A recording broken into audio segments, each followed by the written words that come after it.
Sir, so can you tell us why you came out here today? Listen, I live in Joe Taylor Creek, right, area. I live hardly 200 meters from the main highway entrance into town, crossing over Joe Taylor Bridge, right? Listen, 2023, we do not even have water services nor BL power right where we are, and we divide Hopeville and PG, which Hopeville is a part of PG. 2023. These guys have photogrammetry data because I'm a civil engineering technician.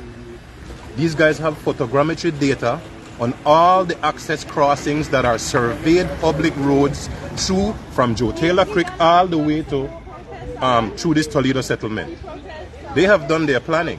What they are doing is they are taxing the citizens of Toledo district. They are having us now. We are paying for the bridge and for the diversion, because 9 miles of diversion to cross 20 meters of water. Do the maths. That's not clever engineering. I think government, I believe, have talented more people than that. And they need to do better with their resources. Do better with your resources. Serve the citizens. Serve the citizens. And stop serving your pockets. Our road is right at the construction site, right at the bridge. That's where we come in and out. And there has been no consultations. We have no idea that one day, as soon as they start the construction site, how are we going to come in and out of our house? And, you know, they're saying 15 months. This isn't just a couple of weeks. In 15 months, we know we'll run into longer than 15 months. And as far as I have been informed, there are many other alternatives. There's about 7 different points of access. Right beside Tide at the well, that giant with my land. If you build a diversion there, you could drive around, come out by Nancy, and all the people from Hopeville, Forest Home, and other places won't have any problem. The other easement is 88 feet wide. That's this one right here by Union Field. The other easement is by Caribbean Chicken, which is by the Shoals. So I don't buy the idea that we need to use 8-mile diversion, because I look at it like this. If we were building a bridge in Valley Road or the Hummingbird, would you go all the way around Coastal to get to Belmopan? No. So I don't buy that, and I don't buy finances because we could borrow. We've been borrowing, and when I sit and listen to the sitting at the house, we are talking millions of dollars. And if you have 2-point-something million to spend, then get 3, because you need a diversion. We only heard that it's been a rumor for a long time that we are going to have a new bridge. But up to now, we don't know what is going on, and that's why we are here. We want to see the plans. We want to see how it will affect us, because I have a boat service, the only boat service from PG to Guatemala daily. And we have to launch our boat daily from the launch pad. Many years ago, when Miko was doing that road, we fought for that launch pad. And everybody's using it now. But now that is in jeopardy, because as far as we know, they are saying that they're going to raise the bridge. So I know that launch pad will be left way underneath, because they'll have to fill up the approach.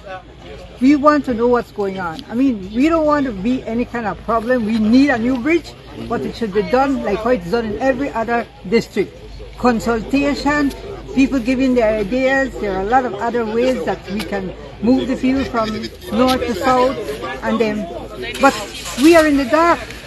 Everybody's making different decisions for us, and nobody here in PG is consulted. I've had a boat service for 27 years, and this has definitely have a big impact on us. So we're out there today with the people who are concerned about the bridge, right? The number one issue is that they are about to build this bridge. You have students that cross the bridge back and forth every day. No parents was informed how they're going to have a meeting with essential services. The people who go to school back and forth, the people who make a living who come to town for work, right? If they have to go around that 10 miles. Now I saw a correspondence that said that they could only, that's the only route, the 10-mile diversion. Tell me where else in this world or in this country they made a bridge that had a 10-mile diversion. They made a bridge in Cayo. They didn't go around 10 miles. They made a bridge in Dangriga. They didn't go around 10 miles diversion. This is the only place that, as usual, the PG people, the Toledo people get chance. No consultation, no kind of consultation with the people that will be impacted. So we welcome the bridge. We thank the government for the bridge, but they need to be considerate about the people. Right? Everybody done doing calculation over $1 million worth of fuel. 3 people are getting rich here. The gas station and the government. 2 people, right?